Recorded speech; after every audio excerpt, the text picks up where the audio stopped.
Hello everyone, how are you doing?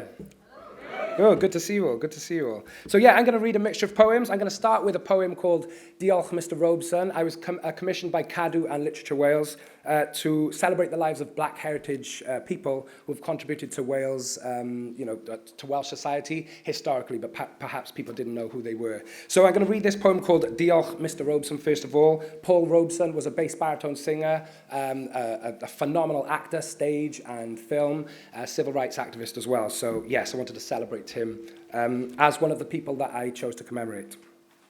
Diolch, Mr. Robeson, for borrowing your bass notes to those valley men that marched half empty, half hopeful that someone would hear them sing. You swept in, one river into another. Your voice, deep tone, deep as coal, is still remembered in the miners' old homes. The slim streets, smoke and slate, the mountains dark and bold, cold. Thunder knows of you, rumbles of you. Diolch, Mr. Robeson, you knew of pain, son of escaped slave, son of God and the good words, man of law, right and wrong, man of sport and stage, man of song. Sing on, songs of freedom. Stir us in the chilling thrill of low sound, underground, carry us into light. 1,000 heavy souls vibrating on your throat. Into sky, we are together, we are alive, and this life is brighter for everything you gave it. This life is brighter for everything you gave it. Thank you very much.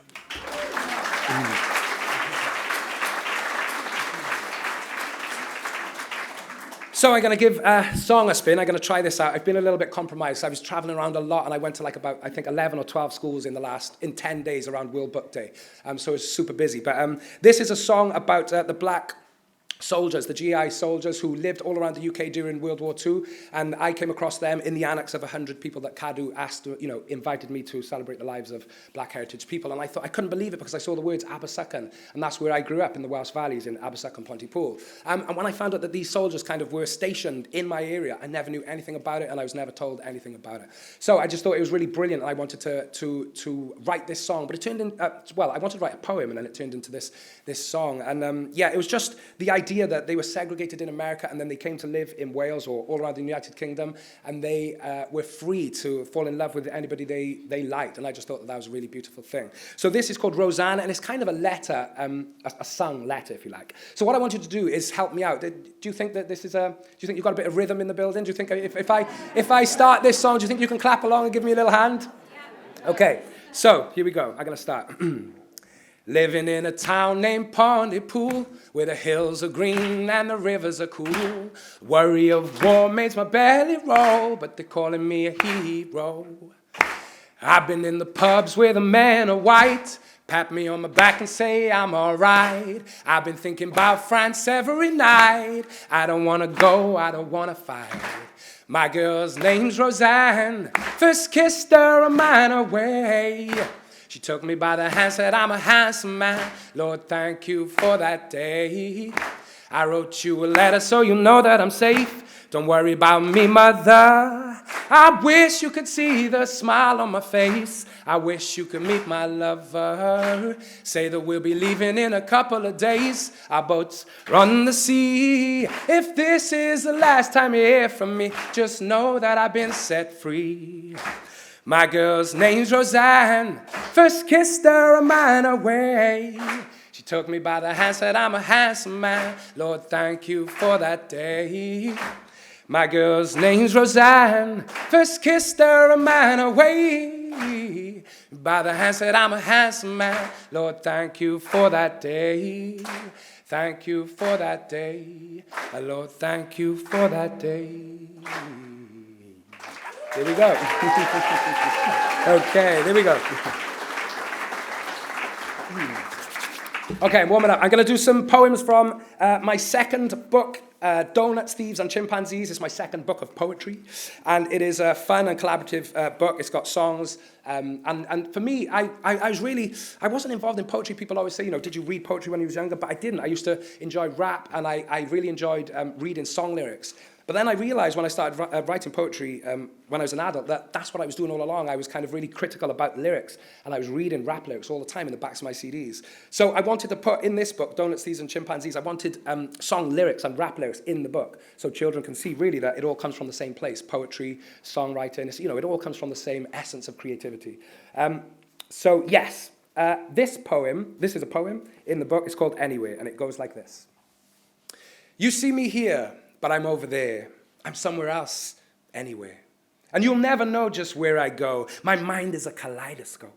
I travel into a magic place. It's wonderful, my happy space, where limits are not entertained and laughter carries on for days and days and days. It feels sublime. I'm not confined by ordinary time. I'm not confined by anything. This world is mine to drift in, and drift I will like a leaf in wind to everywhere and everything. You see me here, but I'm over there. I'm somewhere else anyway. Thank you very much.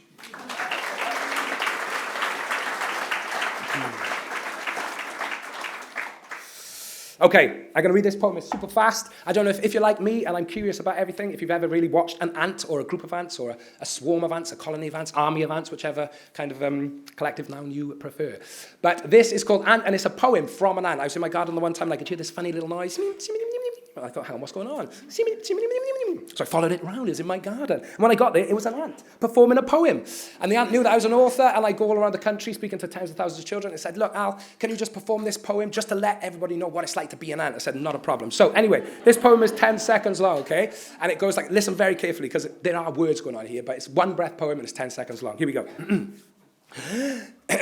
Sorry, tickly throat.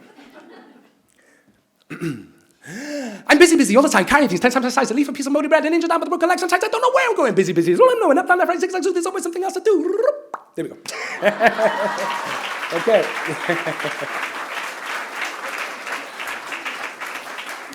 So you're not going to get away with without any audience collaboration. So this time we're going to read that poem together, okay? Are you happy with that?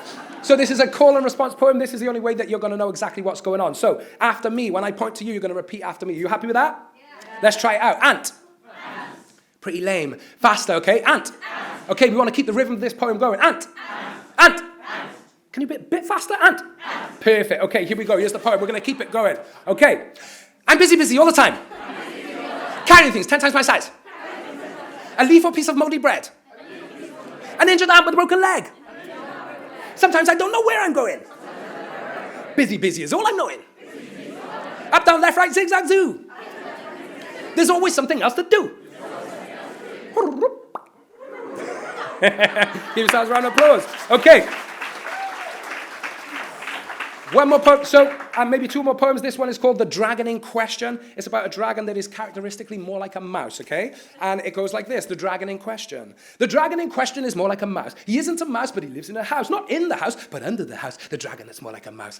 And he's tiny, you see, not as small as a flea, but smaller than what you'd imagine he'd be. He's more like a mouse living under the house. He burps tiny flames from his miniature mouth, and would you believe he loves cheddar cheese? It's yummy, he says, very yummy. Before scurrying away in a mouse-like way with plenty of cheese in his tummy. And I'll never know why he never does fly, but I promise you this, I tell you no lie, the dragon in question is more like a mouse living under the house. Thank you very much. Okay. And I'm going to finish with one little menacing creature that lives, and it's actually from Red Sky at Night, A Poet's Delight, which is my latest collection of poetry. It's called Mr. Slime, and it is all about a slug that lives in my kitchen. I don't know if any of you can relate to that. Yeah, I don't know if it's just, does it mean you've got a dirty kitchen? I don't know. But yeah, is it? Okay. So this isn't my kitchen. Okay, so this is Mr. Slime, and I went downstairs one morning and I found this little letter on the cold tiled floor, and it read like this. Mr. Slime. At night, I'm the slimy king of the kitchen. You think you know it all. You know nothing. Don't come downstairs at midnight. If you value your life, stay well clear, out of sight. I'm unfriendly. Other slugs shake in their boots when they see me, so back off, pal. I'm a mischief, a real problem, a tough cookie. No nonsense. I eat salt for breakfast.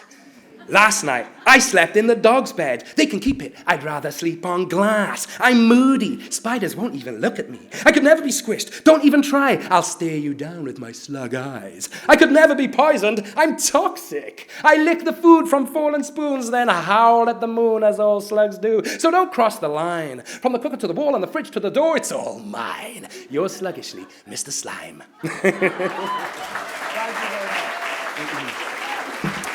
Thank you very much.